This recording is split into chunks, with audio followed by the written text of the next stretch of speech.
before I got clean and sober, I found myself here at this church, and a couple of the deacons cared for me in ways that no church had ever cared for me before. And not only did they put a cot out underneath these windows here, but they even ran power from outside of the sanctuary so I could have heat to my heating pad and stay warm. It was really chaotic, I think, and it was really hopeless feeling. I don't think we ever got to the point of feeling suicidal, but I wouldn't have minded if my life ended. Kevin told me he'd said a prayer and asked for God to somehow remove me from our situation because we weren't doing well. And I got arrested that day and revoked on my house arrest and spent 3 months in jail pregnant with my first son. That's where my transformation happened. I was praying to God to change everything because I didn't know how to do it.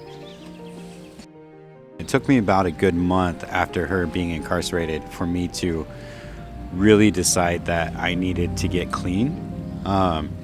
And I found myself behind this little church in Burlington, and up on the hill was a cross. It's called it's the cross on Burlington Hill. I didn't know anything about God, religion, or anything like that. I just knew from growing up with my grandmother, who was a devout Catholic, that the cross symbolized some sort of refuge. Being there in that place, there would be a train that would come by, and the way my addicted brain worked at the time was that was the sound of God's trumpet coming to scare all the evil away that I had done and to reclaim me as his own. I went to the Bible study in the jail, and the women at the time that were putting it on were from Tierra Nueva, which is the pastors of Tierra Nueva are ordained in Northwest Coast Presbytery. And we made that our home church and our community when I got out of jail. This church here was without a pastor, and Kevin had expressed to Bob Ekblad that he really wanted to get training to be a pastor. So Danielle and I came out here and we did a sermon together. It was about 5 minutes long, and it was one of the most mortifying experiences I've ever experienced. But his heart and the message that he brought, just in those little 5 minutes, we were like, he really, really, really is moving with the Spirit. He had such a heart for doing it. So he trained to become a commissioned lay pastor. You know, having pastors that have been out of seminary, they've never experienced homelessness and drug addiction and those things. And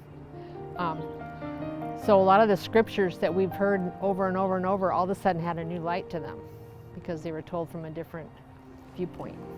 After I was ordained and installed, and I asked them all, I said, "What is the plan for your church?" One of the ladies looked at me and said, "Well, that's why we hired you." And that's when I cast the vision for this place of cleaning ourselves up from the inside out and then increasing our footprint in the community. We were approached by the county to do a pilot program for a 4-week cold weather shelter for homeless individuals here. We did a public information meeting where the church sanctuary was just packed. And that whole process, while necessary, there's a lot of pieces of it that were just horrible.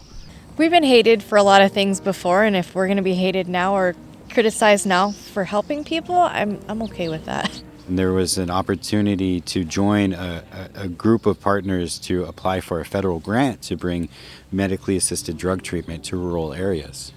We invited these grant partners in to explain the process to the session, and they all said yes. It's not one little church that's going rogue. It's a whole group of partners that are trying to do something different than just trying to arrest our way out of something. We're actively out here treating it like a public health crisis, because that's what it is. When we first started, before we became a Matthew 25 church, no, we were not a vital congregation. But as we started to grow and more people started to come and more children started to come, we started becoming more vital in our own right. And then as we started engaging in the community, our vitality spread into the streets of this town. In Matthew 25, Jesus is very deliberate in who he wants the community to engage with. He wants us to care for the sick and the broken. He wants us to visit those who are in prison. And he wants us to see them. And the addiction and the poverty that we encounter is a lot like what it was like not only when we were living in addiction, but how I grew up. And so it's strange to be stepping back into something that I escaped, trying to help others escape as well. Sometimes when I look in the mirror, I see all the imperfections that have been told to me my entire life. And then sometimes when I look in the mirror, I see one who's truly beloved. I have to believe that I am beloved in more than any label that I've ever been given my entire life. Every one of us is broken and we all need Jesus. Some of us just manifest our brokenness in different ways. Just because somebody's homeless and addicted doesn't mean they're more broken than you are. Their brokenness just shows differently. We believe the addiction's a disease of loneliness and that people really just need community to heal from something like that. Yeah. It's a symptom of trauma. Nobody is beyond resurrection.